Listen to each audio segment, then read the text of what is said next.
What? Ladies and gentlemen, stay tuned for another great episode of Pay-Per-View Wrestling Podcast. We'd like to let you know that the Pay-Per-View Wrestling Podcast is brought to you by Tullios.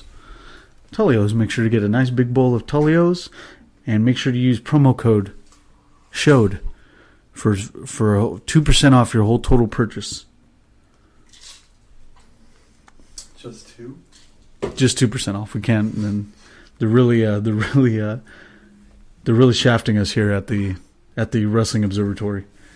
Remember to send in a total of 4 proofs of purchase for every Tullios to win our trips for a ride on Space Mountain. Remember, age of consent law applies to the irrespective districts, counties, and states. Please, no dudes. Oh man. Just give us a second here on the Pay-Per-View Wrestling Podcast to share it to our various social medias. So please bear with us here. For the most social of medias.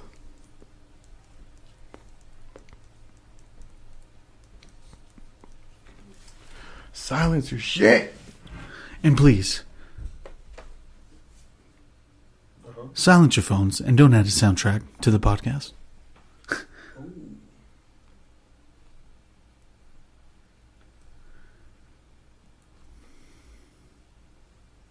Lucky Lupacek.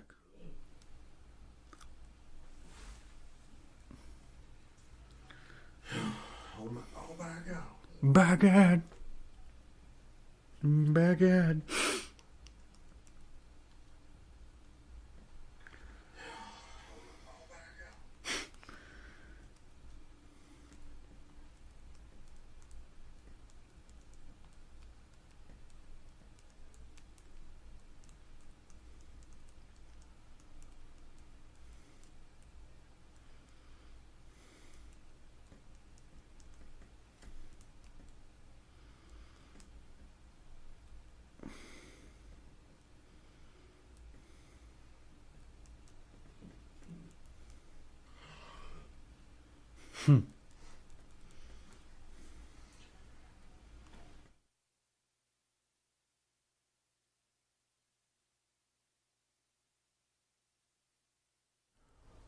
Ladies and gentlemen, we advise you to take this time to go to the kitchen, grab a bowl, pour yourself a heaving bowl of Tullios. Heaving bowl. Nice. And go ahead and share this to the various platforms and social medias that you use in honor of this weekend's pay-per-view, Payback, where we talk all the bullshit leading into this weekend. Remember, this isn't Payback, the Mel Gibson movie. This is Payback, the pay-per-view, coming up this Sunday. This isn't Ryback either, which you may think. This Sunday at the Omni. This Sunday at the goddamn Omni. Oh, man.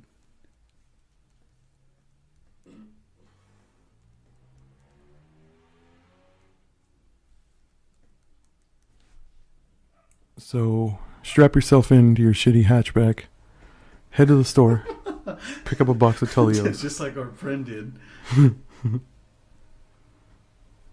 Oh, that's hilarious. That's how you get over with the marks. That is how you get over with the marks. Literally. What about the smarks? I put Smackdown Live in, and it auto-corrected to Salaries Love. What the fuck? What is that? What does that mean? I don't know. Did you say Thelaries? I did. Oh, I don't get you sometimes, dude. You're coming in here wearing an Impact t-shirt. Trying to get over. Trying to get over with the Orlando Marks. What is it about Florida that attracts sweaty, bulky, shredded dudes? Buff, shredded Petey Williamses? Yeah. I don't know. It's crazy to see them on one night only binges and then have the commentary team say that they're not, basically alluding to the fact that it's their only one time here. Like, yeah. We can only afford it for this one time. They damn near should have just say that. Those fucking marks, man. Yeah. Yeah, brother. Oh yeah. Freaking Impact Wrestling can't even write their favorite wrestler in order form. Go ahead and play us in there, dude.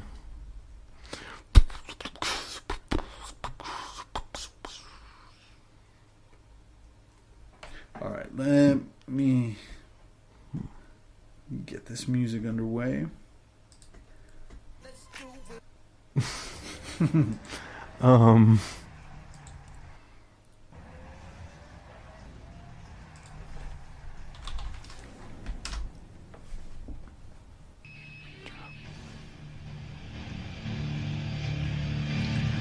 Ladies and gentlemen, live high atop the Wrestling Observatory, it's Adrian and Mark.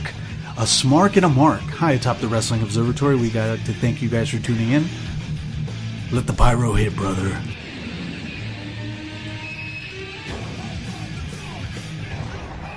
Like I can hear it. There's a pyro. Finally got the pyro. Back at! Oh my god! Back at! We're here live at the Cow Palace Arena. At Cowpoke Stadium. Cowpoke Stadium. Adrian, it's good to have you here. Hey. A Smark and a Mark. Thanks for coming down to the Cray Studio. It's good having you here. We're high atop the Wrestling Observatory. This is no studio. That's right. I know. Kayfabe. Kayfabe, bro. Kayfabe. What the hell? Come on, Claudio. I mean, Adrian. Sorry. Adrian Casagnoli. Ladies and gentlemen, I want to thank you guys for tuning in to A Smark and a Mark. Tonight, we're going to be taking care briefly Raw and Smackdown, a few Knife Edge Chops news reports, and Payback 2017. We're going to get some predictions out of the way. I'm pretty excited about this. You're excited? I'm excited about the go-homes. I'm always excited about the go-homes. The go home shows being the last show before the pay-per-view? Exactly. Okay. This Sunday, Payback. You guys get ready. Get yourself a nice bowl of Tullios. Get ready to watch. And it's going to be fun. Before we get the predictions, before we get everything else out of the way, I want to take a few Knife Edge Chops to the WWE news. Knife Edge Chop news. Kenny Omega comments on Seth Rollins using a very similar finisher that he uses. Kenny took to Twitter to comment at least his entrance music isn't getting copied. And this is in lieu of Kenny Omega's running knee strike called the V-Trigger being used by Seth Rollins as his new finisher. Why is it called the V-Trigger? I have no idea. Because I thought a lot of Kenny Omega's moves and stuff is attributed, or at least borrowed from or referencing video games. Yeah, I think that's what it is. But when I look at Kenny Omega's finisher, the V-Trigger, it looks. I mean, it's not even his legit finisher because his real finisher is the one-winged angel. Yeah, it's just a what do you call it? It's half the Christopher Daniels. It's a what do you call it? It's a signature move. It's not. It's his signature. It's not a finisher. But the V-Trigger is basically the Shining Wizard to me. But anyway, what's a Shining Wizard? It's that running knee strike. It's the running knee strike when he's at when the opponent's on both knees. Oh, okay, yeah. But anyway, Kenny Omega took to Twitter to comment. At least his entrance music isn't being taken. Is he saying that Seth Rollins steals a bunch of his shit? No, it's blatantly copied from being the V-Trigger to now Seth Rollins is Seth Sasha or whatever. Sasha. He's the king of Seth style now. That's true. That's very true. That's funny. With that being said, there's not a lot of people taking signature moves nowadays, but when it's apparent as this, where you have a high caliber star such as Kenny Omega and another high caliber star such as Seth Rollins being put in the limelight, and once that comes out in the light, you could see that a lot of people are bringing attention to it. So the next thing was the Do you agree? Do you agree with that? That he's stealing his move? Because isn't it just like a knee? Isn't he stealing both the V-Trigger and the Rainmaker? My opinion on it is that Kenny's finisher isn't really the V-Trigger. I think of the One Wing Angel more than I think of the V-Trigger. But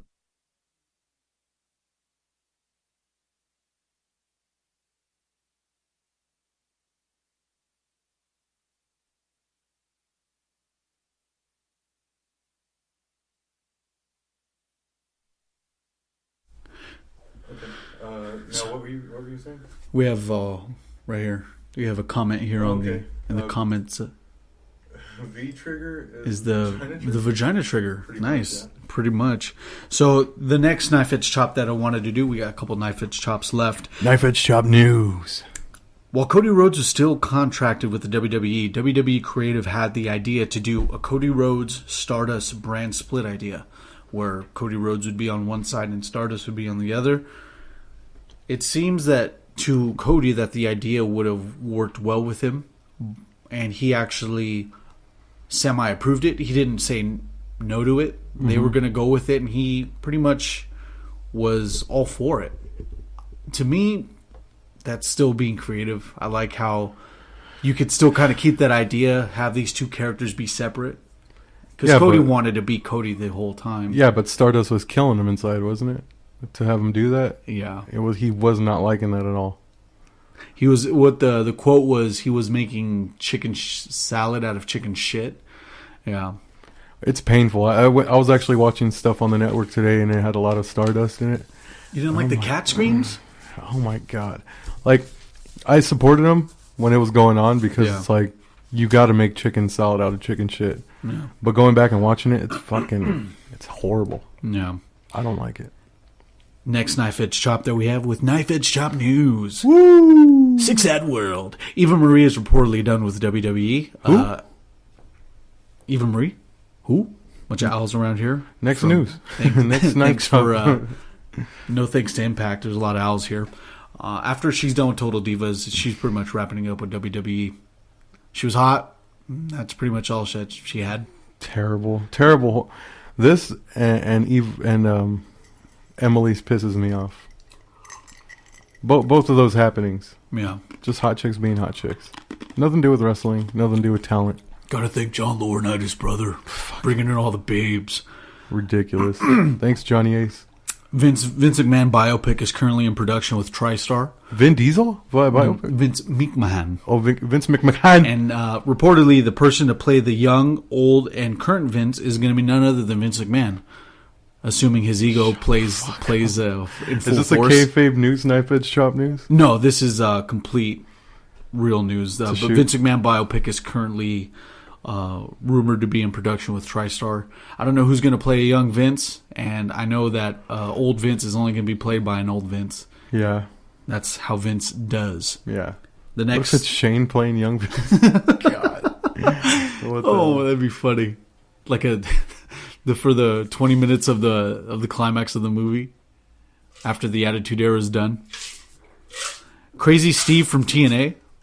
Is there any other news on that biopic? Like what era? Just from start to finish. So, it doesn't finish yet. Anyways, they'll probably throw in a little twist in there where it's like, oh, this Vince McMahon died in this movie. It's gonna rewrite history like Inglourious Basterds. Yeah. So that should be the name of the biopic, Inglourious Basterds, the Vince McMahon story. Where'd my daddy go? The Vince McMahon story. What would you name the Vince McMahon biopic? How about that? Fired. You're the Vince McMahon No story. Chance, the Vince McMahon biopic. biopic. No Chance in Hell. Damn, that would have been cool too to have it be called No Chance in Hell. Crazy Steve from Decay is now signing a developmental deal with WWE, NXT. Don't call it a developmental deal. You know what the deal is.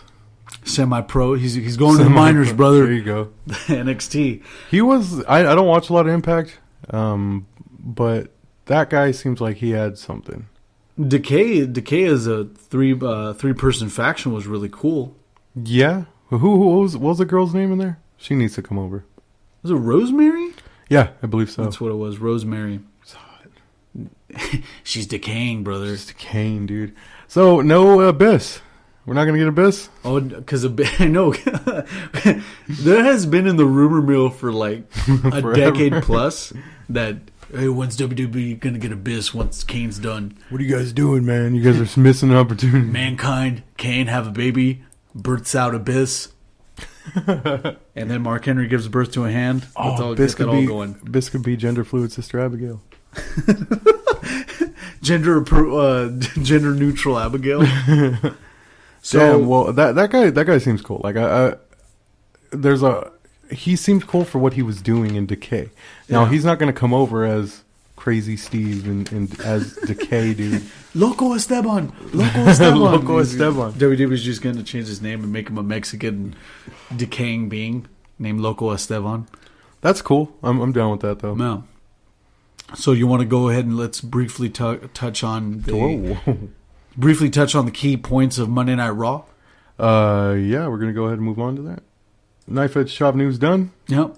One more Knife Edge Chop news story that we need to get to was Impact doesn't like giving you who they think their favorite wrestler is, or what's going on. Oh yeah, thank you for reminding me. I'm sorry because I would have stopped production for that one. So Impact Wrestling, I got their T-shirt because it's super cheap. Support. Hey man, it's not because you're supporting them. No, I need a T-shirt. I need a T-shirt bad. Otherwise, I would have came without no shirt. You're like, places won't let me buy shit without a shirt. The shirt's cheap, and then their DVDs are cheap. So I got the Asylum Years DVD for $10. So you said was good, right? Dude, that card stack. I'm going to show you the card later in a photo. But so I got this T-shirt, but every time I order something from WWE or TNA or any other place, Pro Wrestling Tees, I even do it with them. They like doing it. I usually tell them to write their favorite pro wrestler inside the order slip. Whoever was doing TNA last time did it. They let me know that their favorite wrestler was. I'll get back to that. But in this order form, I looked on both sides. Where do you write this at? I write it on the special instructions portion of when you confirm your order on an online order, like special comments, questions. But what do you usually put? What's supposed to go in there? In that little box, letting them know like how you want it packed or where you want to. Like leave it behind the planner in the front. Yeah, or something along those lines of what you want the people giving you the T-shirts or the merch. She just fill out a bullshit question to them. Yeah, in there. and he put. That's funny, dude. That's cool. Where'd you get that idea? From a different podcast, so We Ways Away. We Watch Wrestling podcast Facebook group does it as well. Oh, that's a lot of people do. Shout out to them. Also, shout out to geeksgamers.com for letting me plug in their Geeks Gamers Facebook group as well, for letting me plug in my podcast into their Facebook group. I know they get real touchy on that, but geeksgamers.com helping it out there too. Much appreciate. So the last time I did it, they actually the guy actually wrote Gino Hernandez. So who's Gino Hernandez? Gino Hernandez is a guy from the Territory days. Oh, okay. Smark. The funniest one I did was woodrocket.com. They had the April O'Neil 10-inch Mutant Ninja Turtles pin, and I told them to write 10-inch? I even went to this extent. I told them to write a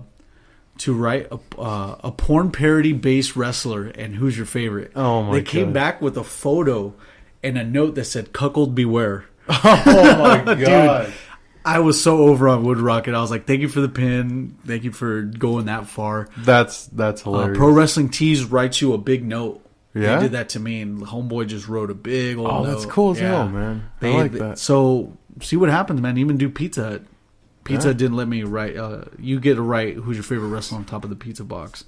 They sometimes do cool. it. The whole staff does it sometimes. No way. Yeah. Dude, that's awesome. Yeah. You gotta start doing that, man. There's a lot of wrestling fans out there, dude. It's weird. It's your way to like relive, to have people relive their memories, or trying to get them back in the fold. Because my girl actually trips out because we'll go out and then I'll always be wearing like a wrestling shirt and then I'll get compliments or like the dude at Disneyland California Adventure who asked me, well, what rides do I want fast passes for? Because I was wearing a Nakamura shirt.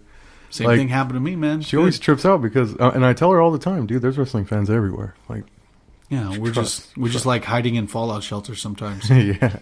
The big shout out to the people that actually go through with the order slips and stuff. So I make sure to tweet Impact, and I let them know that no one's following through on these order slips. This is a person, this is an employee based problem that they have to deal with, and it starts from the bottom. And it goes and it's reflective of the top. Mm-hmm. So hopefully Jeff Jarrett.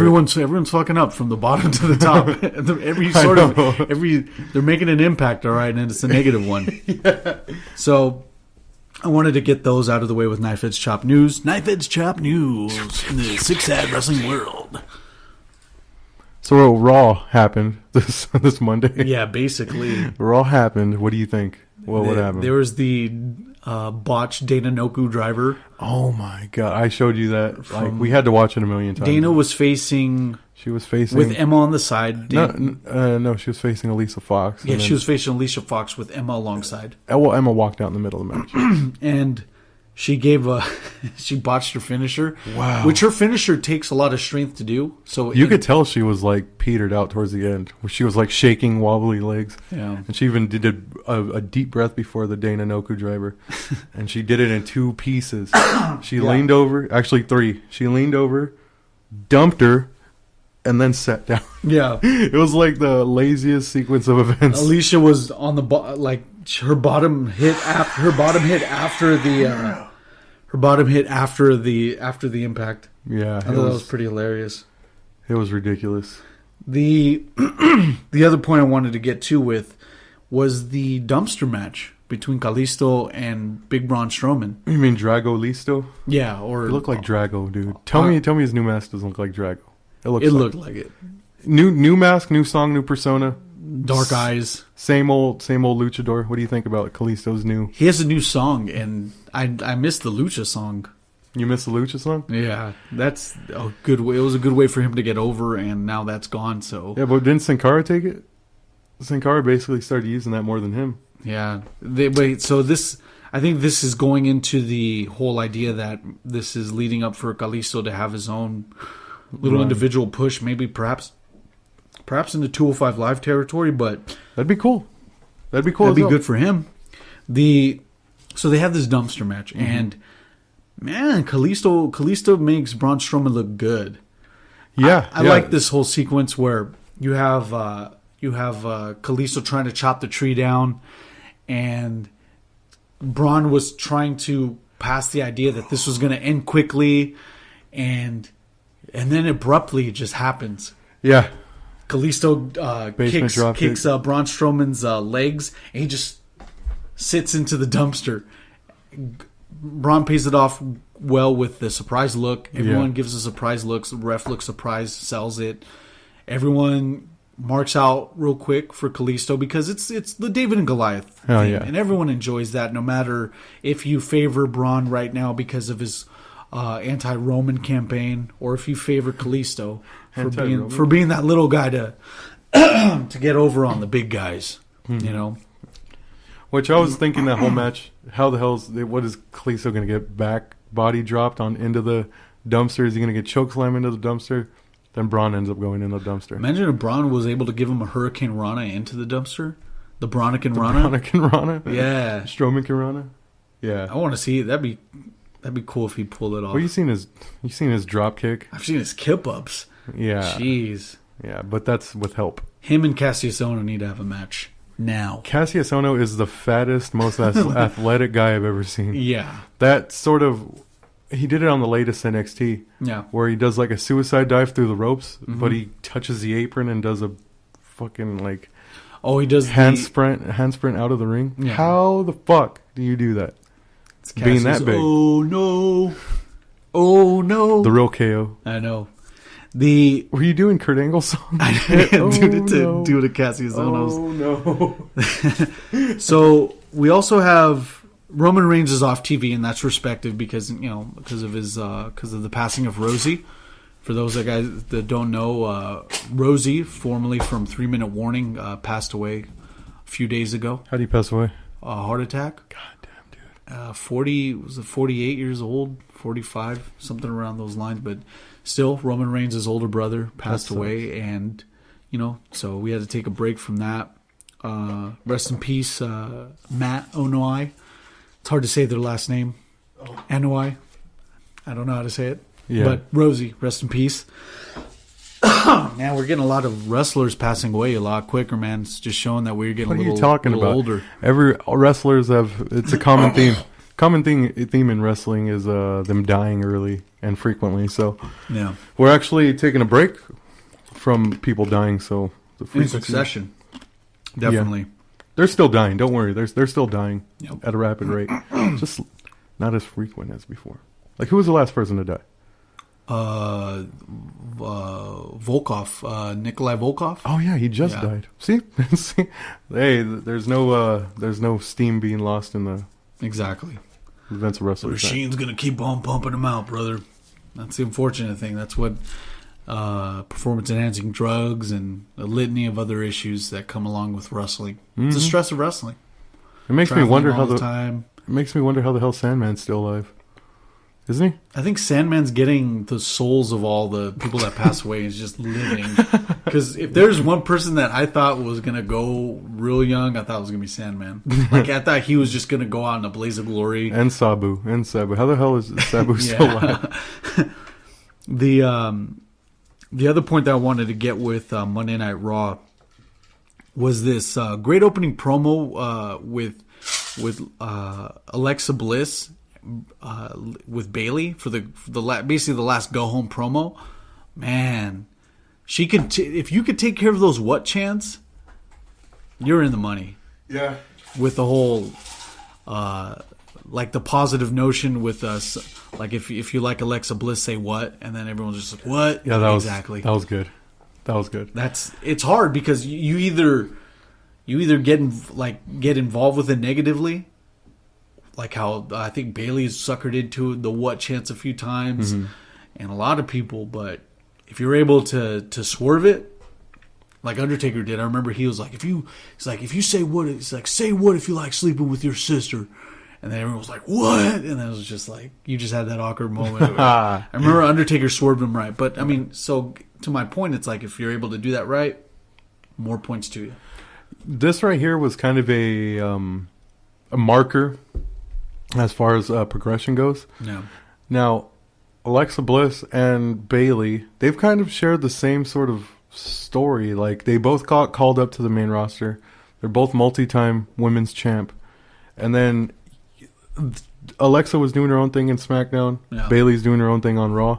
When those two got in the ring this week and cut promos on each other, it shows you how much both of them improved and how much Alexa Bliss has actually excelled more than Bayley. She's better out of the three out of Sasha and Bayley. Yeah. And, you need to have that because look what she has behind Sasha and Bayley. It's height, and it's with the height comes more natural athletic ability, the ability to pull off more moves than others. To Alexa? Yeah. She's smaller than them. Well, that's what I was saying. Like, without that height. Oh, without that. Yeah, without that height, you don't have some of the ability to make it believable, even to add that into the mix. Mm-hmm. But she does it. That's why she's a two-time champ, brother.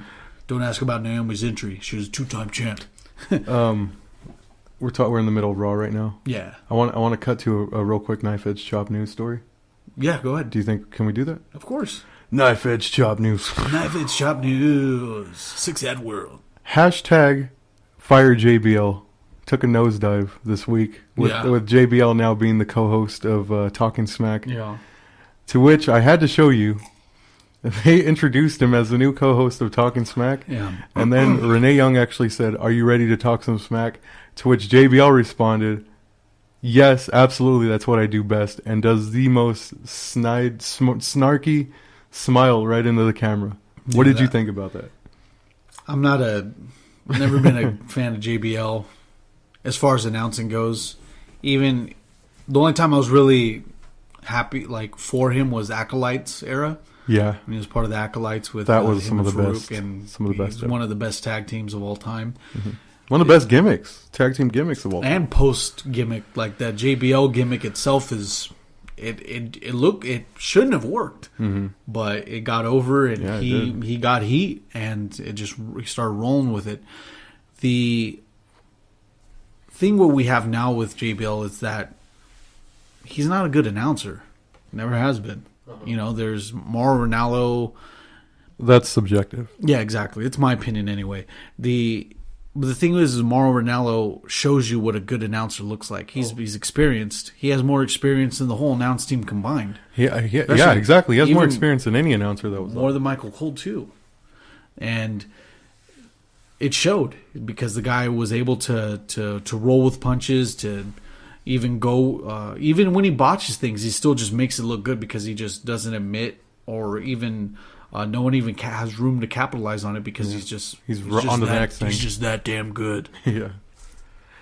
I just didn't like the idea that one great announcer leaves because of one that's just all basically wet paint. Mm-hmm. But I don't know. To each their own with WWE. If they like those guys having being there the whole time, it's not my thing to judge.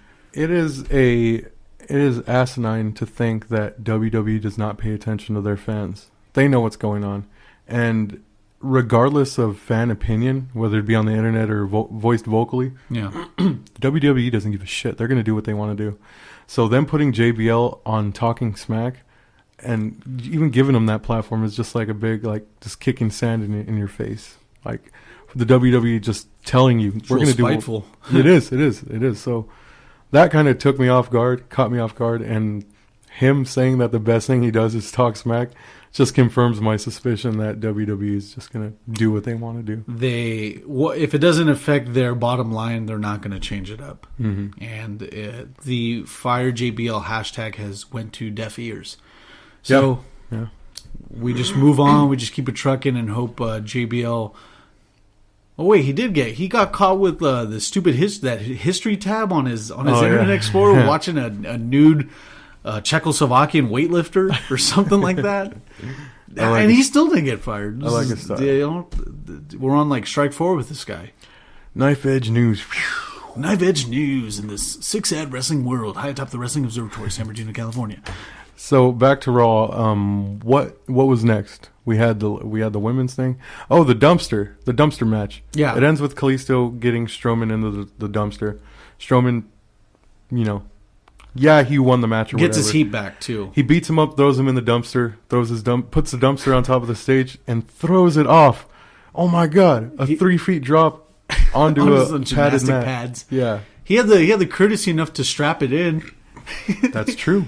I'm a monster, but I also like safety. I'm a monster, but I'm not going to kill you, man. I use heavy-duty Home Depot straps. He's using those heavy Home Depot straps. Oh, my God, that ratchet strap's going to save his life. He's clicking it. It's too tight. It's going to snap. They should have. I wish the announcers would have put that over comedically, but I like how they're kind of getting into, we got to make Strowman look like a monster. Let's have a dumpster match. Kalisto, it's one of those 50-50 things. Yeah. Because Roman can't do the program because of his passing of his brother. Kalisto comes in. He wins, so he gets that W. Strowman gets his heat back by beating up Kalisto after and still getting him back into the dumpster initially. Mm-hmm. And then he gets launched into this gymnastic pad safely and soundly. Mm-hmm. So... And then stretchered out. And then we ended up having this Intercontinental Championship program. Well, it's a 3-way. It started off as a tag team.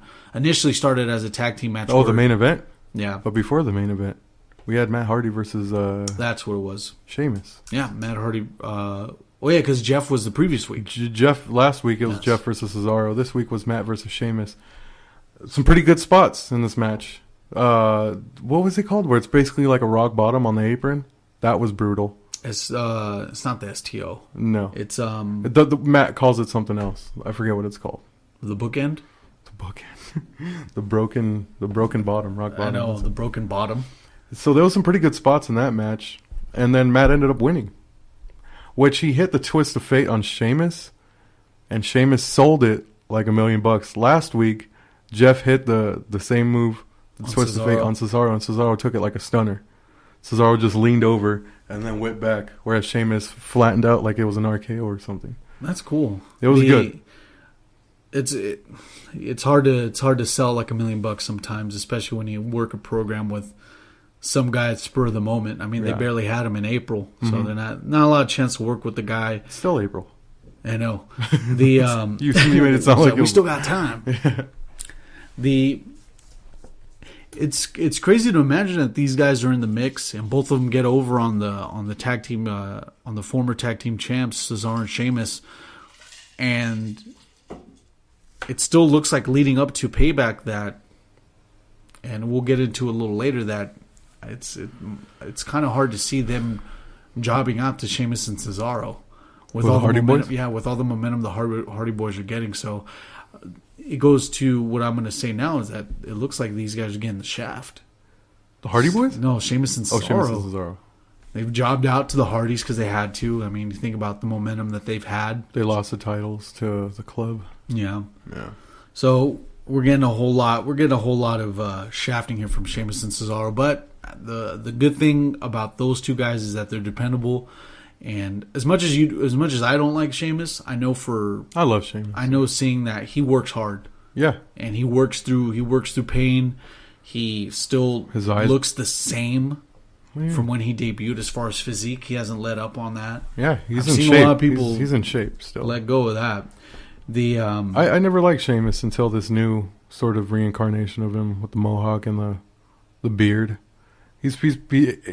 And dude, like when he was working with Dean and some of the other matches that he has with when he had his matches with Cesaro, he was the closest to a strong style type wrestler that they had in the WWE. Like before this new wave of shit came out. That's what happens in South Central Ireland. You gotta be the tough fella. Yep, fella. But then we go into the main event with the Miz. It was a tag team. All right, so throughout Raw, Miz had to find a tag team partner, and he's over there bugging everybody from Beauty and the Man Beast to goddamn Austin Aries or whoever he was trying to find, Elias Sampson. So even the Drifter came out as an Easter egg. So during this, during Raw, he's trying to find a tag team partner. Well, he ultimately finds a tag team partner via slip of paper handed to him off camera. He just grabs it. He's like, "Oh, now I gotta." So the main event comes out, and it's Y2J and Dean Ambrose, which in the opening of Raw was really dope because Chris Jericho's highlight reel starts. Yeah. And then the Miz comes out, takes over the show. The crew comes in, rolls the carpet, and then takes all the props out and then turns it into Miz TV, takes away the Geratron 9000. And then Miz TV happens, and then Dean Ambrose comes out, and they tear down the Miz TV set and make it the Ambrose Asylum. So the hilarious. 3 talk Bring out shows, the shag carpet. I thought Mitch was going to come out too, but they didn't have it. So the 3 talk shows, the 3 most must-see talk shows of Raw, all happened in one segment. That was cool. Yeah. Jericho and Ambrose ended up teaming up together, and against Miz, who had to find a partner. He ends up finding a partner. The main event starts. Mm-hmm. His partner doesn't come out. So you end up getting a handicap match 2-on-1, and they beat the shit out of the Miz until ultimately his tag team partner came out towards the end of the match. What did you think about his tag team partner? Who was his tag team partner? It was Bray Wyatt. The funny thing about that is that you see a big swerve. You see a big swerve that happens at the end where he just shows up and you're like, oh wait, why did Bray Wyatt show up? Oh yeah, that's right, his tag team partner. Yeah. It was funny how that was an afterthought. You know what was stupid about the whole thing was during the match, Miz rolls out of the ring, then Dean Ambrose follows him. And then they go to the announce table. And then Bray Wyatt comes out. And then they start fighting outside. Yeah. What happened to the count out? The ref's not there. So it happened. They go back into the ring. Sister Abigail's Y2J. And that's not even no count out, no nothing. Just a smudge. The logo pops in the bottom of the corner that says trademark WWE, which you know is the end of the show. And then he's Sister Abigail's Miz. And it's like, what? What just happened? Like exactly. All the whole build up all to just finish him, and then we'll close it out. We'll close out the show. Check out Payback, ladies and gentlemen, this Sunday. Yeah, this Sunday. The WWE Network. I just felt that was a weird build up to have that, because you have that building up from hour 1 all the way to hour 3, and for the payoff to be something where, oh well, Bray Wyatt's here. And then that's it. Yeah. Kind of dropped the ball on that one, Raw. Come on. Very much so. But I'm excited for the lineup they have for Payback, which we'll get to a little later. But after this, now let's go take care of SmackDown Live. So what I thought, what ends up happening is that Dolph Ziggler and Shinsuke Nakamura have opening promos against each other. Oh, finally, Shinsuke Nakamura gets to talk. Yeah. And which is what I was looking forward to, because Renee Young announces him coming out and hands him a mic. So you think Shinsuke is about to talk, and then boom, fucking Dolph Ziggler walks out, interrupts. Dolphicus Ziggler then starts comparing Shinsuke Nakamura to Michael Jackson. Well, they're starting to call him the artist known as Shinsuke Nakamura. Yeah. What do you think about that? He's the king of strong style, baby. You can't change that. You can't change that. What the fuck is going on, WWE? Dewey Foley, man. Dewey Foley's fucking up. Dewey Foley. He's the only guy I know it's in writing. Who's writing creative right now. Jimmy Jacobs, too. Oh, Sugar JJ Jacobs. Yeah. All right. I'll give a pass to this one because I like seeing Dolph in action against high tier guys. This is the Dolph Ziggler Star Factory. Yeah, I know, right? Fucking Dolph Ziggler, he needs to do something to make this interesting. Yeah. So he comes out and he starts cutting a promo, which the beginning of his promo is all right. And then he takes a shit, and this promo sucks. And then, finally... The crowd's quiet throughout this. Yes. I've been waiting 3 weeks to hear Shinsuke cut a promo, or at least say something. He gets interrupted by Dolph. When he gets the mic, he starts speaking fucking Japanese. And then calls him a jackass. It's like, dude, what? Like, you're not winning me over with these promos, with anything going on here. You changed your name. What's going on? You better beat the shit out of Dolph Ziggler at Backlash. Like, when's the next pay-per-view? Because they're already advertising the pay-per-view one from now. Like they're not advertising the next pay-per-view. It's going to be in the beginning. This is going to be the beginning of May 1. The beginning of May pay-per-view. Okay. Because that's how SmackDown does it now. They have the early one, later one. That's ridiculous. Love it. So why would I promote a fight with you down the line in October? Halloween Havoc. Halloween Havoc. Get ready. I'm patiently waiting.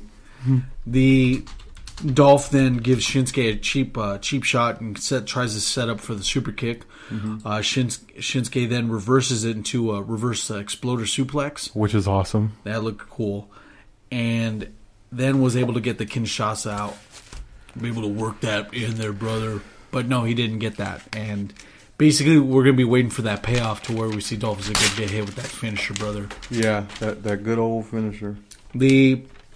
Oh fuck! I read my notes, dude. I'm excited for Dolph Ziggler to sell like $1 million to oversell. Yeah, to oversell, and I'm ready for Shinsuke to have a match on the mainstream. That way, it's solidified that he actually had a high tier caliber match. Yeah, because right now CFO is more over than Shinsuke Nakamura.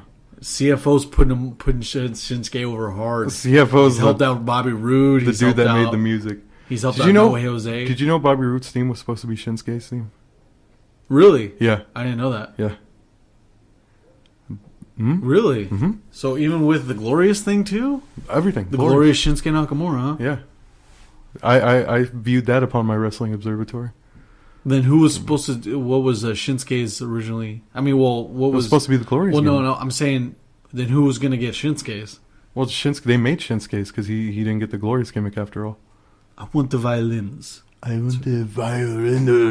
I don't know if he said all that. He did. I think he did. I'll see you at Backlash. Backlash. So after that, we had Corbin versus AJ Styles with Kevin Owens on commentary. Yeah. Great match. Good spots. Corbin kicked AJ. AJ was laying on the mat on the apron. Yeah. And he kicked him directly onto the floor, which was a brutal looking spot. Yeah. There was also some other good work there. Big shout out to the announce team, man. When I was listening to this match, Tom Phillips he's doing a damn good job, dude. Yeah, but I mean, we lost Morrow. Exactly. And anything after Morrow looks subpar. Sounds subpar. For him to come out of this huge shadow and be the main guy on commentary. Yeah. Tom, I bet you Tom Phillips did not know that this was going to happen this way. Yeah. He's 27 years old, commenting live action wrestling on a weekly basis. On a weekly freaking basis, with nice suits too. Yeah, from face fucking to head commentary. I know, exactly. From face fucking texting women on airlines to then being the head guy on Smackdown Live. From cheating on his wife to putting over Shinsuke. Nice job to Byron Saxton too. I like the young guys booting out this old guy JBL. JBL looks like a fucking dinosaur compared to those guys. No joke. They're all like, hey JBL, you want to hang out? No, I'm going to take a nap. I'm tired, you guys. We're going to go to Applebee's, JBL. AJ ends up winning with a pretty sweet roll up. Yeah, and Check that out. And then Kevin Owens jumps from the commentary booth and starts interfering in the match. Yeah. Then Sami Zayn comes out. Sami Zayn hits Corbin with the Luva kick. And then while that's going on, Kevin Owens actually pop-up powerbombs AJ Styles. Yeah. Bad. Made it look horrible. Like, it looked bad. Like, AJ looked hurt. Yeah. So we finally get to see KO and AJ go at it. It's been a while since we've seen that. So it still looks good. I'm waiting for that title match at down the line in December, whenever it happens, whenever they're advertising. The December to dismember. Yeah. Because it ain't happening anytime soon. We're in for a couple weeks here on that pay-per-view, but dude, I just like seeing AJ Styles in weekly action, man. It's good. Oh, dude, I love it. And Baron Corbin. I like Baron Corbin, too. It's a good match for these two guys, especially with the height difference still. Yeah, when he's gonna... AJ's gonna make Baron look like a big dude. Like, Baron's a big dude, but AJ's gonna make him look huge. Just by his moveset, by the way he wrestles. He's gonna put him over. I love that. I love what I call it. That's psychology, baby. Psychology. That's just psychology, daddy. It's just genius thing over here. And just make sure these matches work. Then we also have this. So the tag team tournament. Not a tournament. Well, the tag team. Beat the Clock Challenge. Yeah, Beat the Clock Challenge that they had here on the Smackdown Live this week was for the number one contendership to face the Usos at the Hollywood Bowl at Halloween Havoc. Yeah, next year at the Royal Rumble, they're gonna face each other for the next pay-per-view coming up this month. So Beat the Clock Challenge. What the Beat the Clock Challenge is: 4 teams is gonna have 2 matches. Mm-hmm. Whoever wins their match quicker becomes a number one contender. So we start off with American Alpha and the Colones, and again, we're the Colones' ring attire is giving off this I just got done clubbing in Miami vibe, and I'm gonna take off my shirt to they look like they're hanging stain it. Yeah. I'm happy that they're done with the shitty gimmicks, El Matadores and the travel agent Colones. I'm glad they're done with the shining stars. Yeah, it just didn't work, man. And you know what? I like going heel. You can't go wrong. No, because it's just heat. No, yeah. You know, some say it's easier. It's the easy way out. Yeah. But it really, like, the way Alexa Bliss gets heat, that's an art form, dude. Like, that right there is different. That's not the easy way out. Yeah. Maybe it's what they need to do, is just go heel and be the bad guy. Yeah. But I was actually appreciating what they were doing in this match. It's like, all right, you guys are actually kicking ass. You guys look good. Yeah, man, they're performing well in the ring too, and you have to against American Alpha, because American Alpha next to only a few tag teams is probably top 15 best tag teams in wrestling. Both of them have chemistry, and Jason Jordan's hot tag. Take it easy. That's what happens, man. I know DIY's sitting in the shadows. Revival DIY's in front. Revival's reviving right now. Yeah, you know, so we got it. But American Alpha is a great young tag team. Yeah. They'll run circles around you and you'll get blown up. But it's good to see the Colones hang. American Alpha actually beat the Colones, and at 5 minutes and 17 seconds. At this point, they are the new contenders. At this point on the card, well, they hit Epico with the Grand Amplitude, drops him right on his neck, shoulder area. Yeah, it was bad. The bridge was. I'm just glad they were able to clean that up. Yeah. At the end, it was just like, fuck, you finished it with the bridge at least. Yeah. That was bad. So after that... got a lot of work on with that. So cut to commercial, come back. Rusev demands he gets a title match at Money in the Bank. Well, keep in mind, he's in selfie mode. He is in selfie mode. At the airport, it looked like. Or the gym, whatever he was at. It seriously looked like he was just, hold on, give me 5 minutes. Yeah. I got to go do this segment that's going to go live on TV here today. Like, it just looked like some makeshift promo that he cut. Demanding he gets a title match at Money in the Bank, which I don't know when Money in the Bank is. I think it's sometime next year. I know exactly. Since we're promoting matches. Like, damn, man, they're going real far down the line here. Yeah. And if not, he's going to pack up his bags and head back to Mexico. I mean Bulgaria. South Central Bulgaria. Yeah. the tough South Central. Yeah. Apparently there's heat with Rusev not telling WWE that he cut his hair. Yeah, exactly. What? Read that bullshit. What? This is why they're called the dirt sheets, because you just can't really take them with a grain of salt. Take all that dirt with a grain of salt. But apparently there's heat with that. But he still has to recover from his shoulder injury. He fucked up his shoulder? Yeah. Oh, okay. And so, I mean, Rusev is one of the heels that has been doing it for the last 2 or 3 years. Mm-hmm. And you gotta be proud of his work, man. He is turning shit into chicken shit and golden shit. Homeboy, to me, I could speak volumes about the guy. He's great moves. Mm-hmm. He's a fantastic heel. He plays the foreign heel dynamic, and pretty well. He's a good wrestler too. He's a damn good wrestler, with or without shoes. Yeah, I know. I just hope good things for him, especially when he comes back. I mean, because the guy is deserving of world title matches. Mm-hmm. You know, mm-hmm. I need him to hoist one of these titles, one of these world titles, brother. The next thing we had up on this SmackDown Live was Randy Orton versus Eric Rowan in a no DQ match. Mm-hmm. And I love me a no DQ match. I thought that DQ word was one of WWE's banned words, but it was one of the hashtags being used. It literally said no DQ. No DQ. And Eric Rowan pays tribute to Steve Blackman in the beginning, brings out the kendo stick. Yeah. And as this match goes on, they're keeping it back in the ring, sometimes out of the ring. There was a couple spots where Eric Rowan gets hit with the outside turnbuckle on a whip. And then Eric Rowan sets up the tables on the outside, or one of the tables on the outside, facing hard camera. And I'll have to face that hard camera. I love it when they just sell, like, oh, is he going to get hit with the table? Oh, is he going to get hit with the table? And then, well, you see Randy Orton put Eric Rowan through a table and not pin him. Mm-hmm. They cut to commercial. Dude, this match lasted way longer than I expected it to. When it goes over that segment and then creeps into the next segment, that's going a little bit too long for me in my eyes, because then you just have that, you lose the momentum of the action. I know little breaks are great and everything, mm-hmm. but that main segment break from segment one to the second one, it gets long. It's like 3 minutes for sure, and you feel every bit of that 3 minutes. Yeah, so you take that huge spot and that just goes out of the window. That's all for nothing, because no one else is going to remember after that. Mm-hmm. So then you have Randy Orton hit the RKO outside of this from the opposite side of the turnbuckle on the right. Hit him with the chair. He set the chair up, gimmicked the chair up into the ropes, mm-hmm. hit him into it, and as he hit the chair and then came back out of a wobbled state, hit him with an RKO out of nowhere. Apparently. Even though it's always out of nowhere. Even though it was set up perfectly. No. Right at this moment when JBL lets us know about the RKO out of nowhere is right where I remember that Morrow would have had he would have just chimed in there with a good little tidbit. $1 million with a quick little Mamma Mia, Tope Suicida, spicy meatball.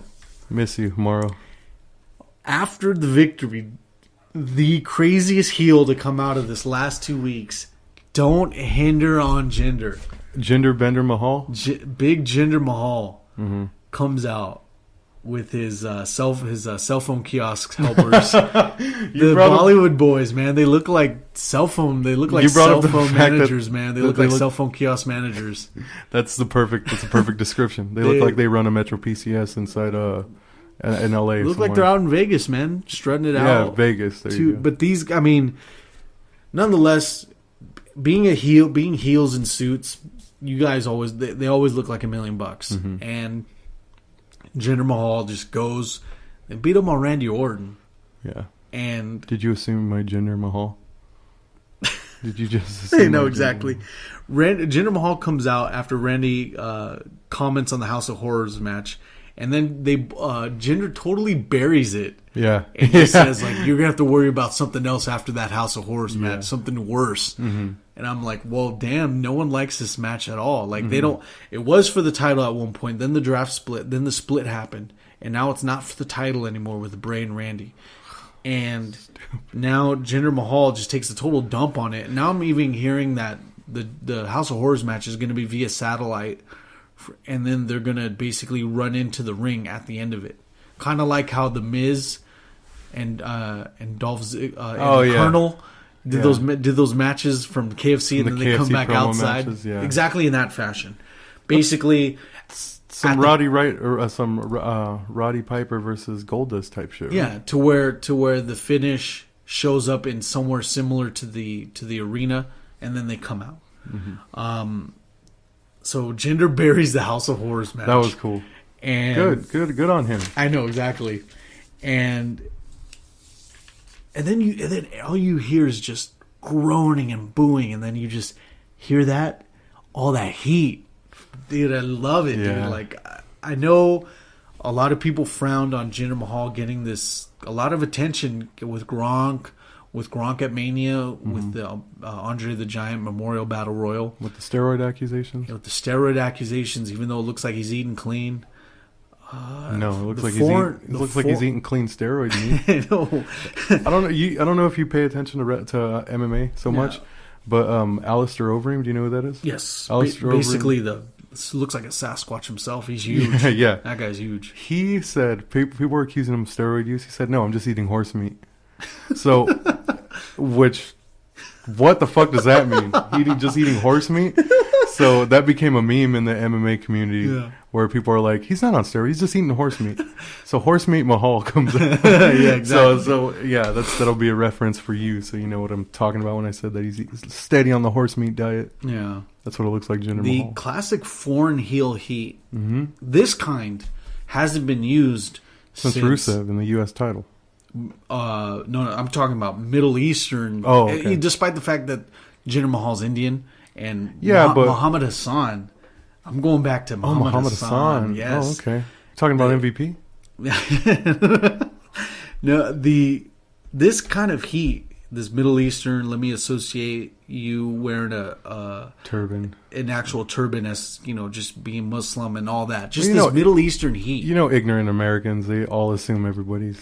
This is good stuff, and it's like how they wanted to capitalize with Muhammad Hassan, but as you know, the Muhammad Hassan gimmick didn't work for a multitude of reasons. Basically, they decided to tie up Undertaker in lieu of this train bombing in London during that time. Oh shit! And now this is a great opportunity for WWE to get some good old fashioned heel heat from the days of General. When the Iron Sheik was Colonel Mustafa. There you go. And Sergeant Slaughter was with him, and it's just this is some good old fashioned awesome. patriotic heat, anti-patriotic heat. Excuse me.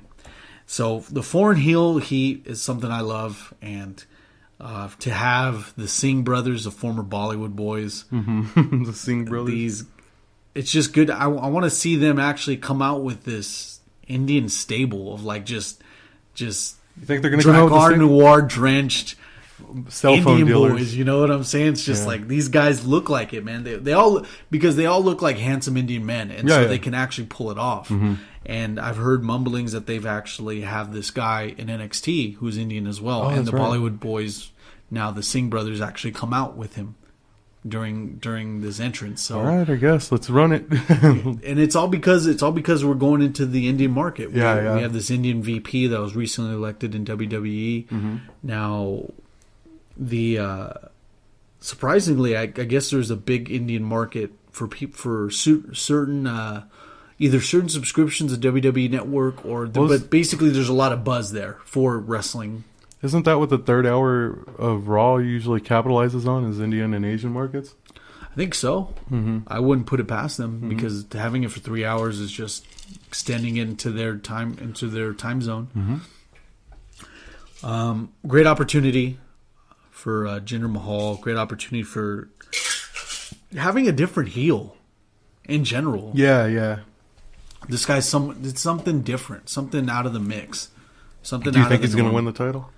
If he does, man, there got to be. I want just a moment of just supreme heat to go with it. Yeah. Because if he wins the title with shenanigans, I want some there got to be some notorious ear burning heat. That'd be cool.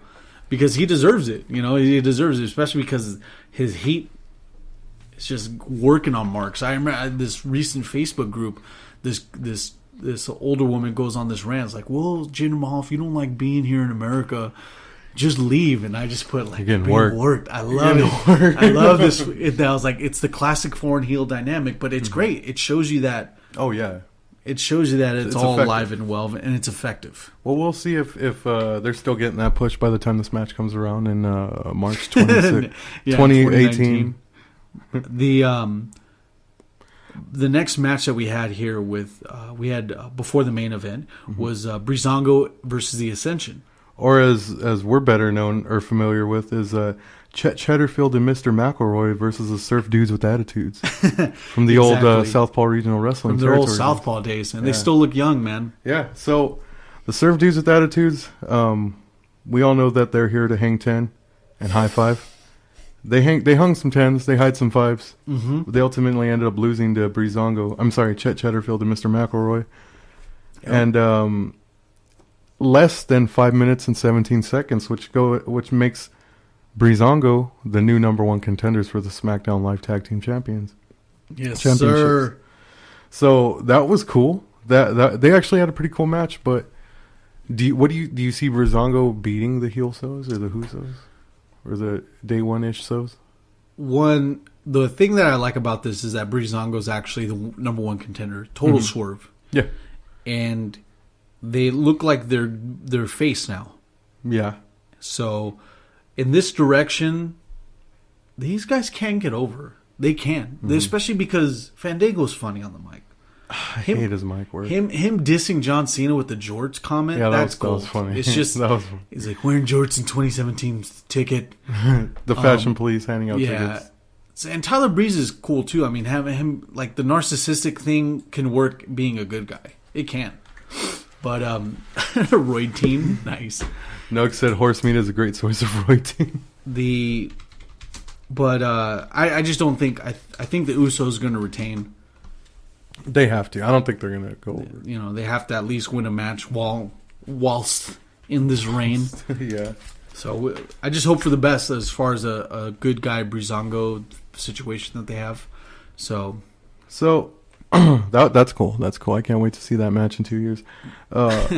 One thing that happened backstage with the women's division was that Becky Lynch, they kind of like, who is it?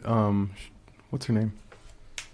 I can't think of her name. Carmella. Natalia. And Tamina. They assault her backstage, basically saying, Charlotte doesn't belong here. Are you with us or against us? If you're against us, or if you're with her, you're against us. If you're not, basically, in my mind, turn the women's division back into the Divas division on SmackDown Live. That's basically what we got. There's no more women wrestlers other than Charlotte and Becky Lynch. All the other girls are just divas. Go ahead and roll Carmella and James Ellsworth in as a diva. Yeah. Because they're not. James Ellsworth is a strong supporter of the Divas division. That guy is such a fucking clown. But I'm not getting the women's wrestling vibe from this, and this sucks because this is what I hated about the women's division is that they were divas. So that we're going back to that. All this drama. This high school drama bullshit. Coming up next on General Wrestler. So we had Charlotte versus Naomi headlining the damn thing. Yep. In a championship match, which I thought was really good. They were doing some good stuff. Two athletes going at it.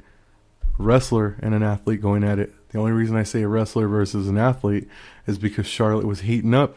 She was pinning Naomi against the corner. Yeah. Rushed her into the corner and then started chopping her.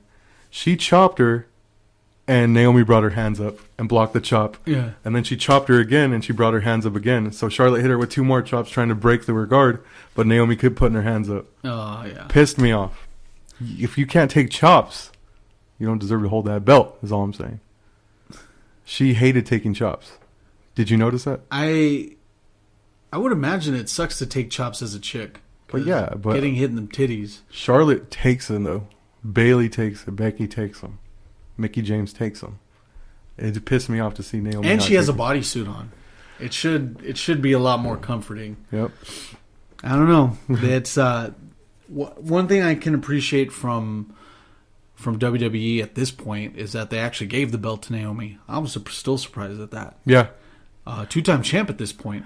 She had to let it go. I reclaimed it again. I know.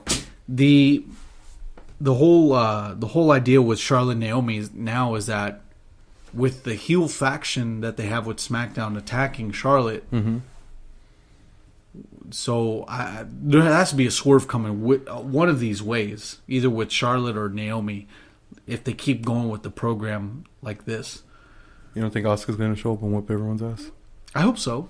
I do hope so. That would be cool. Like for her to just come out of nowhere and just obliterate the whole heel faction. Yeah, that'd be awesome. Like just quickly, and then with the quickness, and then just have a classic match against Charlotte. Whew, Charlotte versus Asuka. There's your money, you guys. Naomi ended up retaining via schmaz from the heel faction. They ended up screwing everything up again, including all the babes, including Ellsworth. Oh God! Dang, man, James Ellsworth, he's wearing that smile year to year. Hey, man, whatever keeps me on TV week after week, I guess. Yep. Overall, this SmackDown was real impressive. I really like the fact that Jinder Mahal and his gang got taken away from Luxor limousines. So you didn't mention that he stole the belt. Yeah, Jinder Mahal stole the belt. So in the next segment, I think it was after the tag titles. I think it was after the tag title segment. After the tag titles match. What? The tag number one contenders match. Mm-hmm. Then it shows that Jinder Mahal. Oh, he had left with the belt because they beat up Randy Orton, and then he grabbed the belt and showed it up like that, and then they cut away from that. JBL was like, "He's stealing his belt. He's stealing his belt," and I'm like, "Yeah, we clearly see that, JBL. Thank you for that observation." The Singh brothers alongside Don't Assume My Jinder Mahal ended up stealing Randy Orton's belt, taking it into Luxor limousines for when you need to steal a belt and come out of the sunroof like you're going to prom. Luxor limousines. Yeah, that was funny. A huge advertisement, which we kind of discussed. Probably not good publicity on their part. They're stealing gold. When you need to steal belts from people, make sure to ride in style with Luxor limousines. Luxor limousines, ladies and gentlemen. Yeah. Not affiliated with the Luxor in Las Vegas. All rights reserved. Don't sue us if you get stolen merchandise from there. We're purely just a transportation company. Kayfabe. Man, kayfabe. Yeah, I forgot about that. So, SmackDown, these were the go-home matches for this week's pay-per-view. As we move forward to Payback. I want to see a Precious-sized chick win the belt and go instantly at the top, then turns into a 3 versus 1 match for the belt. Well, when Nia Jax gets her push, you'll get that. Yeah, when Nia Jax ends up starting 305 Live. 305 Live! You'll see that start to happen. Let me show you a picture of Nia Jax, dude. She's hot, man. Well, she's not like most girls, though. She isn't like most girls. Let me... Can you get a more comforting photo? No, because... He's like, no, I can't. Because Big Nugs is going to like this one. Nugs, here's your girl, man. Here's exactly what you want to see. And I picked this picture strictly because she is donning her Vault-Tec issued Vault-Tec security armor.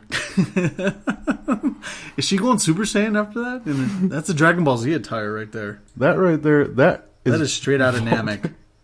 That's from Fallout, dude. That's Vault-Tec security armor right there. This is going to be the woman that can do that. That's exactly what she can do. Yeah. She'd go for the belt. She's already on her way towards the belt. Yeah. And then turn in 3 versus 1 for the belt. I can totally see that happening. The only thing that sucks is that she's on Raw, right? She'll get it Raw. What? She's on Raw? Yeah, she's on Raw. Oh, damn. I don't know if she likes it that way, in that fashion. Hey, man. PG. Don't assume my Jinder Mahal, all right? So, Payback is coming up. I got the card here. Oh, you got the card? Yeah, I do have the card. All right. We'll go ahead and read it. So, we'll do some quick fire ones. So, Big Cass, Enzo Amore versus Gallus and Anderson for the 58th time. I think the 75th on pay-per-view. Yeah. That's on the pre-show, right? Yes. Filthy victory from Gallows and Anderson. Both of them have pretty much nothing to lose at this point. That's what you think? With Enzo and Cass, they're always a promo away from getting back up because there's only one word to describe the opponent. Mm-hmm. That's soft. There was, check this out. You didn't fucking touch up on this, but on Raw, Enzo and Cass were facing the Club, but Enzo and Cass got ambushed. The Club and Samoa Joe. It was a 6-man tag. So the Club beats up Enzo Amore. And then now it's Cass and... Who was it? Cass and Seth Rollins versus Samoa Joe in the club. They needed someone else to come out. Finn Balor comes out and goes against his former Bullet Club members, the club. Mm-hmm. Do you think that sets up anything for somewhere down the line? We're getting worked. We're getting worked here? Yeah, sometimes you got to take a bullet. For the club? Yeah, for the club. Sometimes. Yeah, he was probably giving them soft shots just to make it look like, it was they were really facing off against each other. The next match that we have, and this one's for the Cruiserweight title, and I'm glad this isn't on a kickoff or a pre-show. This is actually on the card. Yeah. Finally, not a kickoff show? Jeez. Double Austin Aries versus Adrian Neville. Mm-hmm. Adrian Neville. I need Austin Aries to win this title. You need it. I need this. I need this victory. I want him hoisting up a title ASAP. And then after this, he just moves on to the main roster, takes care of the Intercontinental title, and then. Do you want him to hold the belt and the banana at the same time? Dang. That'd be cool. Or like during a submission spot from Neville, when Neville gets him in the Rings of Saturn, he has a banana by his side, and he hooks that banana onto the rope, and it counts as like a rope break. God. That'd be cool as hell. That would be funny. I'd actually be down for that. That's ridiculous. I mean, both these... I'm glad to see that this match will be on an actual pay-per-view card, so people can actually see it, not as just the first match at Mania. Pre-show or whatever. Because these guys put on a great first match at Mania. Yeah, I'm actually surprised. If that's a list that it's actually going down as. I'm surprised it's so high up on the list. Yeah, exactly. This the next match that we have here will be... So you think Neville versus... Yeah, I'll go ahead and... we're doing predictions, right? Yeah, exactly. So Austin Aries wins the Cruiserweight title for me. You think he wins the Cruiserweight title? Yeah, actually, I agree. Although, like we said before, we love Neville as a heel championship, but there's only one spot for the two greatest guys in the division, and it's time. I think Austin Aries, he's been on TV like doing side segments with like Kurt Angle and like talking to him and stuff, and he can do, I think, more with the title than what Neville's doing, because Neville's just a badass dude in the division. Yeah, Aries can be a badass dude with the mic skills to go everywhere with, and as long as he's holding that title wherever he goes, he's going to look like $1 million. Then he has commentary to back up, to go as backup for the next 20 years of his career after that. It's time. It's Austin Aries' time. Okay.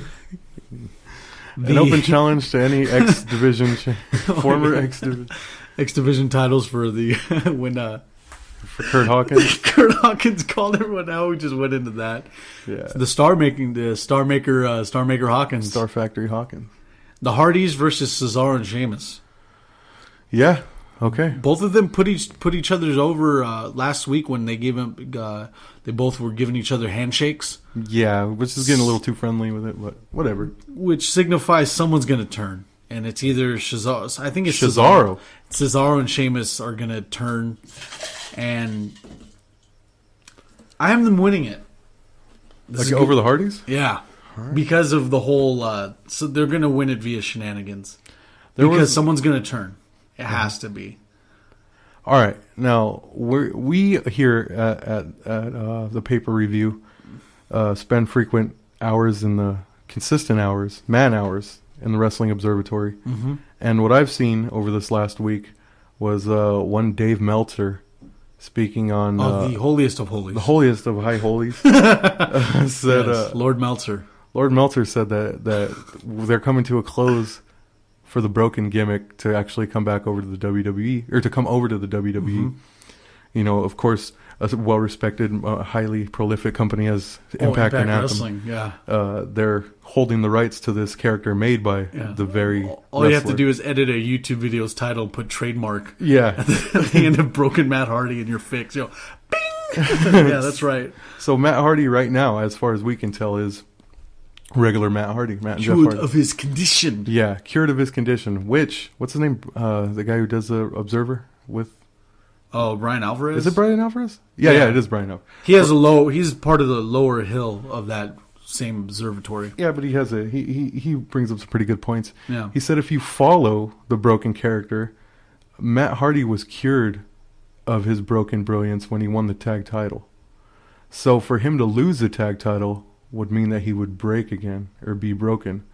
So what you're saying, if he was to lose the title and come back out on Raw broken, there we finally get our gimmick we've been waiting for so We much. finally get our Senior Benjamins or our Maxwell's jobbing out to James Ellsworth because he needs a push.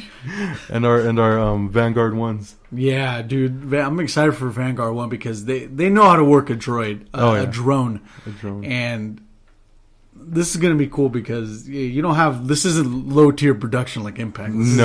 This is Broken Hardys on a WWE scale. They make the Wyatts look crazy. They'll do some good stuff with the Hardys. I just have it just to break off of consistency with Cesaro and Sheamus turning heel.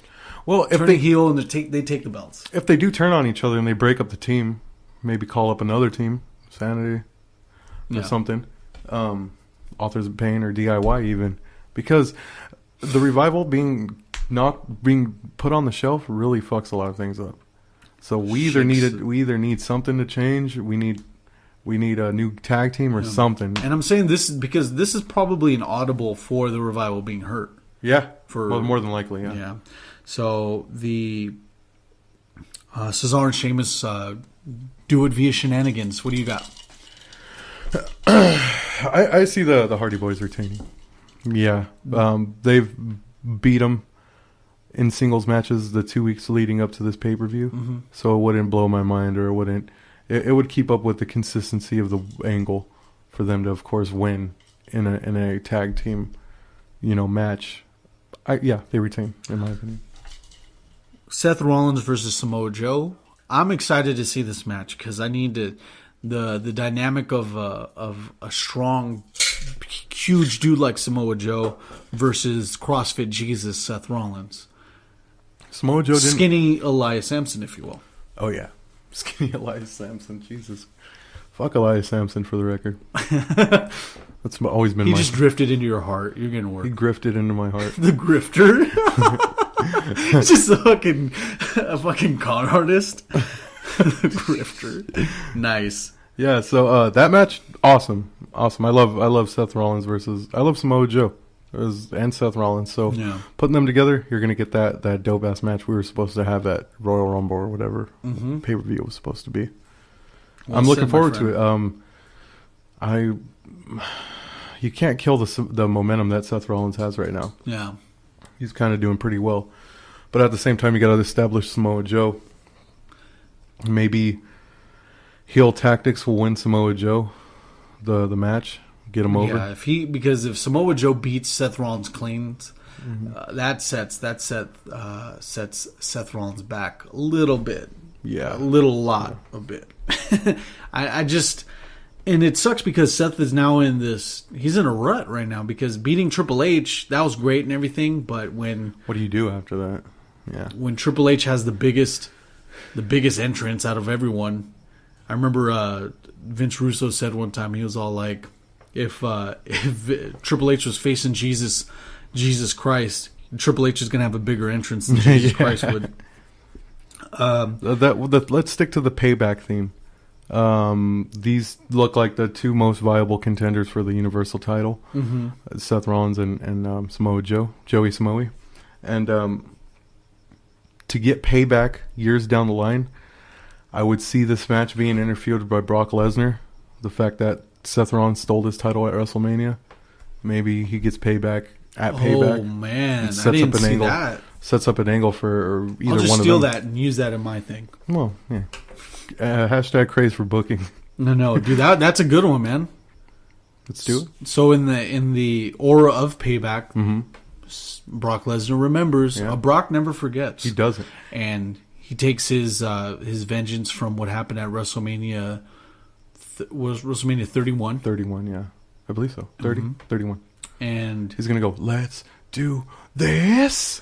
That would be sick, man. And because then it just wipes the slate clean with Samoa Joe and Seth Rollins, because then it just... Yeah. It's like when, during Battleground, when Seth and Brock faced off and then the lights went out and Undertaker showed up and nothing else happened. Yeah. Something like that. That would be cool. It would help out Samoa Joe a lot for not taking a loss yet. It'll help Seth Rollins out for not taking a loss. Yeah. So the next item we have up for grabs here on the Payback card is Kevin Owens versus Chris Jericho. Former friends, man. Oh. Best of friends. I loved I It's love for the that U.S. angle, man. title.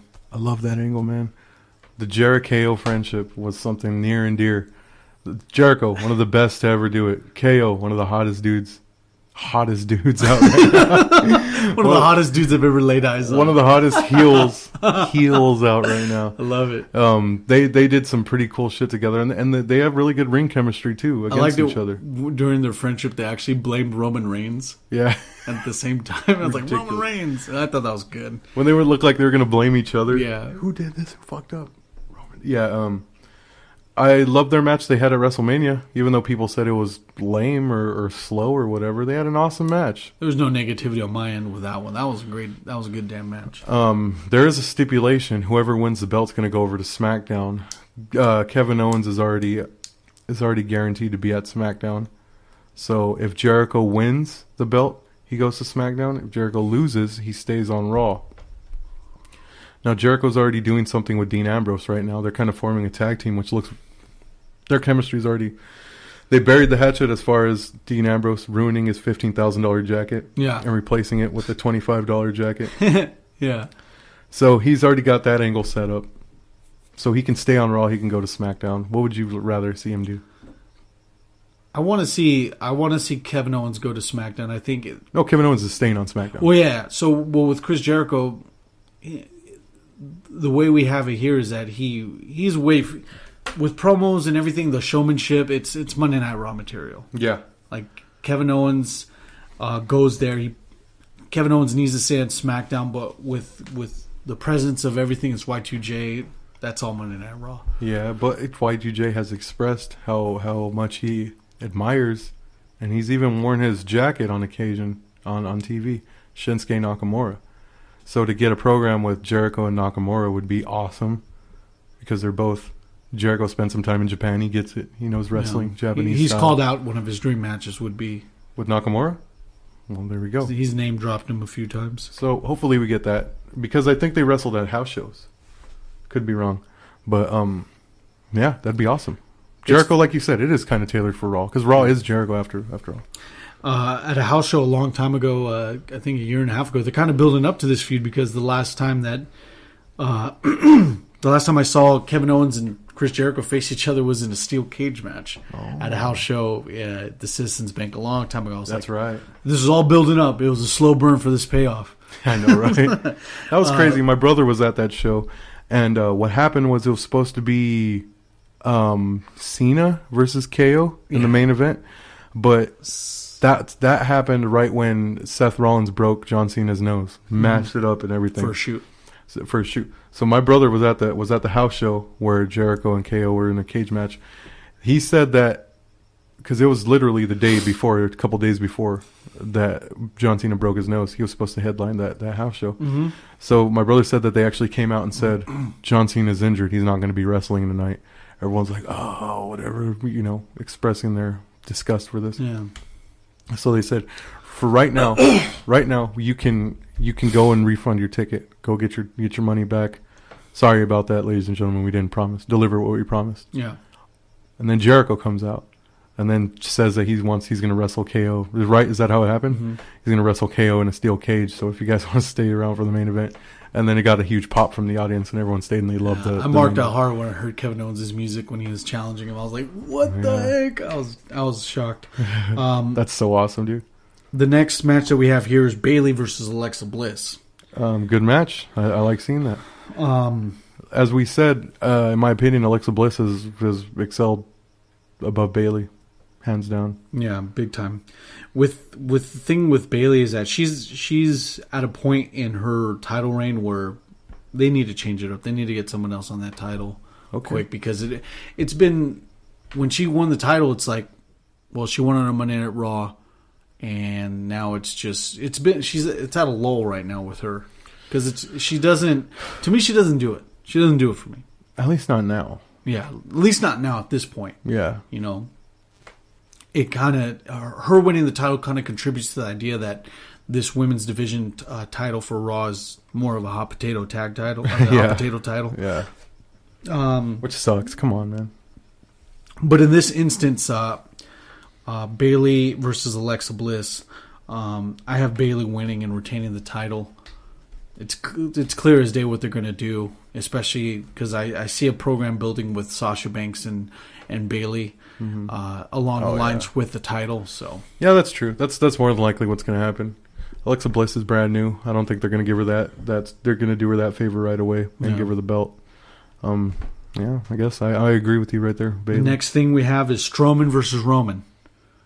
The main enchilada. Strowman Reigns. Yeah, Strowman Reigns is going at it.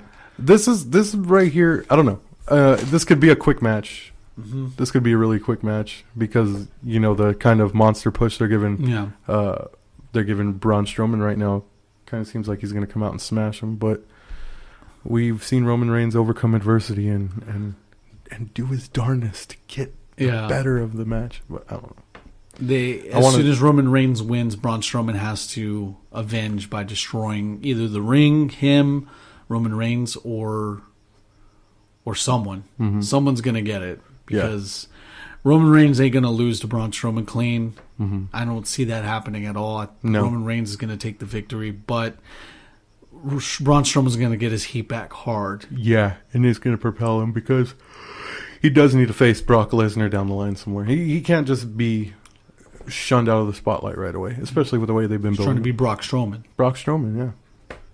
I see that happening. So you think, all right, so that's a solid prediction. Roman Reigns wins clean and then gets beat up afterward. That makes sense, I guess. Yeah, gotta get that heat back, brother. Gotta get that heat. It's real heat. Reminds me of the old Southpaw days. Yep. These kind of cards, it sucks because I always identify Payback, Backlash, and No Mercy as one of these low tier pay-per-views. And but it's just this one actually is stacked. It's pretty good. Yeah, there's one match you're forgetting though, the House of Horrors match. You didn't mention that one. It's all video. Yeah, but I don't care. I love the. I am personally a fan of a gimmick match, especially one that, like you said, but it's a gimmick match that the fans aren't going to see in the arena. Yeah, they're going to see it on the am I at the arena? No, I'm not at the arena. I'm at home watching it on the network in the comfort. Oh, so you're all right. I'm fine with it. Yeah, fuck the fans. I am of the mindset of Hood Slam. They had it right since day one. Hood Slam, fuck the fans. That's their slogan. That's their slogan. That is their slogan. Oh yeah, because don't they do that Vortex card lineup, like where they keep it a mystery? No, that's I believe PWG. Oh my god. Oh, okay, that's what Pro Wrestling Gorilla. Yeah. Which all right, you can't shit on that because it's guaranteed to be stacked. They're guaranteed to have all stars there. So what you guys don't? I forgot what they called it. No gimmicks in this gimmick match, brother. Okay. They had a pay-per-view where you didn't know who was going to be there. It was like a mystery pay-per-view, and all you got to do is show up or buy the pay-per-view or whatever. And they usually stack those with really good talent. And I guess Mark just hated that idea. He doesn't like it. There's no build up to the card. How are you going to put it? It ain't a surprise if you know who's coming. Yeah, but it's awesome. No, that's cool. But as far as this gimmick match where it's the fans at home aren't at a loss. It's just the people in the crowd. I don't give a shit. They're going to see about 10 minutes of Randy Orton walking through a house with the lantern. Bray Wyatt blows it out, scares everyone, and then the light goes out. Orton's holding it. Bray Wyatt's all in blood. I don't know. And then, he's just going to wear a codpiece like a werewolf. A werewolf's going to be in the place of his crotch. And he's all Bray shows him his Viper. I don't know. Hey. Wow. Well, he's like, easy, let me show you my Viper. And then it, lowers down and then he brings an actual snake. Don't. Oh, okay. Yeah. I see what you're saying. I don't know. It's just, I just don't like You're this hating idea. On this. I like it. I like it, dude. That's why I didn't want to mention it. Oh, come on. That's why I kind of try to hide it out. Jericho's pissed off at you, dude. He's looking at you. Oh, dang. He is mad. I'm excited for No Mercy as far as it being a stacked card. I usually call No Mercy, Payback. I mean, Payback. I'm excited for this just You're talking about a pay-per-view down the road. Yeah. You're talking about... This is like 18 pay-per-views down the line. Halloween Hemsworth Havoc I have to worry about. Oh, my God. But no, in all seriousness, Payback... Formerly to me was just a low tier pay per view, but this card that they have is full of talent. Yeah, and I know there's going to be quite a number of those matches are actually going to pull through and impress me. Yeah, I'm excited. I'm excited for it. Dude. It's going to be awesome. I can't wait to see it. Ladies and gentlemen, I want to thank you guys for tuning in to the highest point atop the Wrestling Observatory, where we observe wrestling high atop the Wrestling Observatory here on a Smark and A Mark, a pay-per-view wrestling podcast. Brought to you by Telios. You can catch us on our Instagrams, Adrian at Craze for Days, and me with Mark F's Modern Life. You can also catch me on Twitter at Mark F's Podcast. We are getting WWE Observatory going on Twitter. We just have to get the ins and outs of those fixed up with logos, etc. But we do have that handle. Very glad for that, brother. All right, I want to thank the good people at Impact Wrestling. No, I'm just kidding. Oh, God. Other than that, Adrian, is there anything you want to plug? All right, we have changes coming up with the 840 review. More information on that coming up. It is taken down for right now, but don't worry. The 840 review is alive and well. Stay tuned here at StreamThing on youtube.com/MrStreamThingGTP. Subscribe now, like, share, all that other goodness. Stay tuned for the variety of shows that we have coming at you Friday. We're gonna have the Mark and Andre show, as well as a special Green Thing podcast. So stay tuned, subscribe now. Thank you guys for watching. Thank you guys for commenting. Nugs, you're the man. Hell yeah, 840. Come on the 840 sometime, dog. You can follow me. You can follow the 840 review on Instagram at the 840 review. Follow me at Craze for Days, Mark at Mark F Smart and Life. Green Thing at Green Thing Pro on Instagram. The Mark and Andre show at Conspiracy Film Entertainment, Friday nights at 9 at the Omni. Live at the Omni Orange Space. I want to thank you guys for tuning in. This has been the Pay-Per-View Wrestling Podcast. Laters.